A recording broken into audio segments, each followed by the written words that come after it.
job was simple. Watch one camera, one road, 8 hours a night, and nothing ever happens on that road because nobody drives it after dark. That was the entire job. And I want you to remember that I told you it was simple. I took the contract in February. A regional roads authority 3 hours north of the city needed someone to monitor their overnight camera feeds from home. Most of the cameras were on highways, busy, well lit, boring. But one of them nobody on the team would take. Camera 14, Route 9. A single 2-lane road that ran through a state forest, climbed a ridge and came down the other side. No streetlights, no houses, no reason for anyone to be on it between midnight and dawn. My supervisor told me the camera 14 shift had been open for almost a year. People would take it, work a week or two and then ask to be moved to a highway. He said it like it was a joke about boredom. He laughed when he said it. But it didn't quite finish the laugh. I needed the money and I liked working alone, so I said I would take camera 14. He looked relieved in a way that I noticed and then chose not to think about. My job was this: watch the feed. If a vehicle passed, log the time and a plate if I could read one. If anything looked wrong, a breakdown, an animal, a person on foot, I was to call it in. That was all. I remember thinking it was the easiest money I had ever agreed to. For the first 3 weeks, the job was exactly what I had been promised. Nothing. The road sat there in night vision grey. The trees on either side did not move unless the wind moved them. Once or twice a night, a deer would cross, slow and unbothered. And I would log it, because logging it gave me something to do. A car came through on average once every 2 hours. Late drivers, people taking the shortcut over the ridge. I would note the time, squint at the plate, type it in. Most nights I logged 4 vehicles. Some nights 3. One night 6. I learned the rhythm of the road, the way you learn the sounds of a new apartment. I knew which hour was emptiest. I knew the exact grey the screen turned about an hour before dawn when the sky started to lift. I knew the feed dropped a single frame every 40 seconds, a tiny stutter, harmless. I stopped noticing it. By the end of the 3rd week, I could have done the job asleep. And I will admit, there were nights I very nearly did. Then came the 4th week. It was a Tuesday, just after 2 in the morning. A car came up the ridge from the south. Headlights first, then the shape of it, a small sedan, moving at an ordinary speed. It reached the top of the frame where the road curved out of sight behind the trees. And then it was gone, the way every car was gone, over the ridge. 40 seconds later, the next camera up the line should have caught it. Camera 15. The 2 cameras were close enough that a car leaving one entered the other almost immediately. I had watched it happen 100 times. South camera, then north camera, like passing a baton. But camera 15 stayed empty. I waited. A minute, 2 minutes, 5. The sedan never reached camera 15. There were no turn-offs on that stretch, no driveways, no side roads, nowhere a car could go. Just forest and a guardrail and a long drop on the eastern side. A car that went over the ridge had to come out the other side.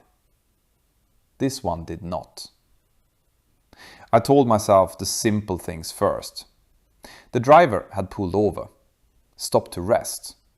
Maybe parked just past my camera's reach to make a phone call.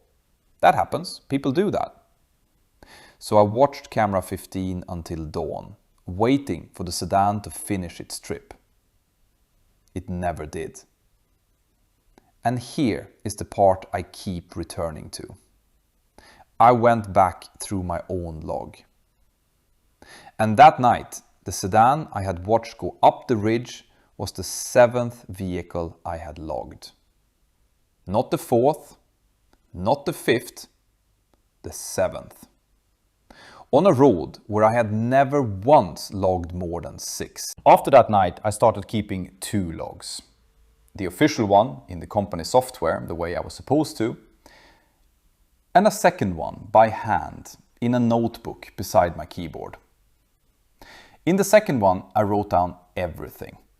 Every car, the time it entered my camera, and the time camera 15 caught it leaving, or whether camera 15 caught it at all. For 4 nights, the 2 columns matched. Every car that went up the ridge came down the other side, in and out, baton passed. I started to feel foolish about the Tuesday sedan. A glitch, a dropped feed. These systems are old. On the 5th night, it happened again. A pickup truck, just before 3. Up the ridge, into the curve, gone. Camera 15, nothing. No truck, not that minute, not that hour, not before dawn. And when I counted the rows in my handwritten notebook, the pickup truck was the 7th vehicle of the night. Again, the 7th. I want to be precise about this because precision was the only thing keeping me steady. It was not that the 7th car always vanished. It was that on the nights a car vanished, it was always the 7th. And on the nights nothing vanished, there had been 6 cars. Or fewer. The road, as far as I could tell, would accept 6. And it would not let me have a 7th. I know how that sounds. I knew how it sounded then. So I did the reasonable thing. I decided to test it. My plan was almost stupid in how simple it was. On the next clear night, I would count carefully. And when 6 cars had passed up the ridge, I would wait. I would watch for the 7th. And the moment it appeared at the bottom of my screen, I would call camera 15's region in advance. Tell the night desk a vehicle was inbound, give them the time, and have someone confirm live whether it came down the other side. A witness. That was all I wanted. One other person watching the same moment I was watching. So that whatever the road did, it would not only be me who saw it. It took 3 nights to get a 7-car night. The first 2 nights, only 5 cars came, then 4. As if the road could tell I was waiting and was content to be patient. On the 3rd night, they came steadily. 1, 2, by midnight 3, 4 just after 1, 5 near 2. The 6th at 20 past 2, an ordinary grey hatchback, up the ridge and down the other side, clean, logged, gone. And then the road went quiet. And I sat with my hand on the phone and I waited for the 7th. At 3:11, headlights came over the southern rise. I called it in before the car even reached the middle of my screen. I told the night desk a vehicle was passing camera 14 at 3:11, heading north over the ridge, and asked them to watch camera 15 and confirm it the second it appeared. The man on the desk sounded bored. He said, "Sure." He said, "That's what we're here for." On my screen, the 7th car climbed the ridge. A dark estate car, unhurried, perfectly normal. It reached the top of the frame. It entered the curve where the road bent away behind the trees, and it was gone. I sat with the phone against my ear and I listened to the night desk wait. 40 seconds. He said, "Nothing yet." A minute. He said, "Give it a second, maybe a slow driver." 2 minutes. Now his voice had changed. He had stopped sounding bored. He said camera 15 was clear. He said he had pulled up 16 and 17 as well, the next two up the line, and they were clear too. He said there was no vehicle anywhere on that road north of my camera. And then he asked me the question I had been dreading. He asked, "Are you sure a car passed at all?" I looked at my screen.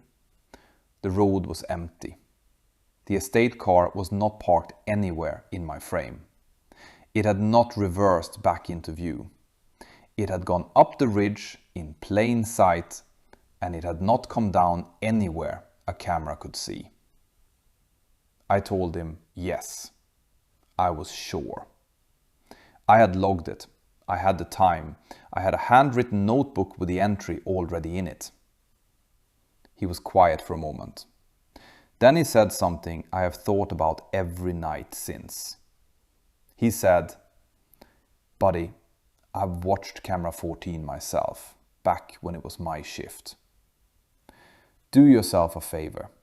When you hit 6, just stop counting." I did not stop counting. I could not. By then, the counting was the only thread I had, and I was not going to let go of it.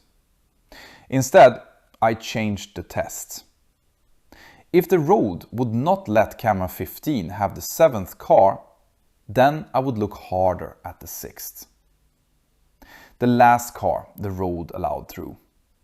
The last one that came out the far side. I started saving the footage. Every night I pulled the clip of the 6th car, the one just before the road went quiet, and I watched it again in the daytime, frame by frame on a bigger screen. For a week I saw nothing. Just ordinary cars climbing an ordinary ridge. Then I slowed one down far enough. It was a small van, the 6th car on a Thursday. As it passed the center of my camera's view, I advanced the footage one frame at a time. And in the back window of that van, for exactly 2 frames, there was a face. A pale face, turned backward, looking out the rear window of the van. Looking, as far as I could tell, straight up the road, straight at my camera, straight at me. I told myself it was a passenger. A child maybe, kneeling on the back seat the way children do. So I went back to the other clips, the other 6th cars, the last car of every night. There was a face in the back of every single one. The same pale face, the same backward stare. In a hatchback, in a pickup, in a car with no back seat at all, the same face looking up the road in the last vehicle the road let through every night I had worked that shift. I should have quit. I want that on the record. I knew I should have quit. And instead, I did the worst possible thing. I worked late.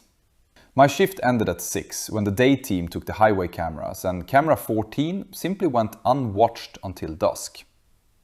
But one morning in April, I did not log off at 6. I stayed. I wanted to see the road in daylight. I wanted to see it as an ordinary road. At 6, the sky in the feed had lifted to a flat grey. The night vision tint faded out. The forest turned green. The road became just a road, wet and empty and unremarkable, climbing a perfectly ordinary ridge. I counted the cars out of habit. By 8 in the morning, 4 had passed. By 9, 5. commuters now, the early drivers, all of them coming down the far side exactly as they should. Camera 15 catching everyone. At 9:40, the sixth car climbed the ridge. A delivery truck. In broad daylight, I watched its back window as it passed the center of my screen. The pale face was there. In daylight. Turned backward, looking up the road at my camera, the same as it looked every night. And that was when I understood that it had never had anything to do with the dark. I worked one more night. My last one. I need to tell you how it ended. I had decided that final shift that I would not log a seventh car no matter what. I would count to 6 and then I would close the notebook and turn off the monitor and walk away from camera 14 forever. The cars came. 1 through 5, ordinary, spread across the dark hours. At 2:50, the sixth, a long grey car climbing the ridge. I made myself watch its back window. The pale face was there, looking up the road at me, the way it always was. The sixth car went over the ridge. Camera 15 caught it leaving. Baton passed. 6. I had my 6. I picked up the notebook to close it, and the moment my hand touched the cover, headlights came over the sudden rise. The seventh car. Earlier than it had ever come, as if it knew I was about to leave and had decided not to let me. I did not log it. I kept my pen down. I just watched. A plain white car, no markings, climbing the ridge at an ordinary speed. And as it reached the center of my screen, it did something no car had ever done on that road. It stopped. Dead center in my camera's view. Engine running, headlights on, parked in the middle of an empty forest road at 3 in the morning.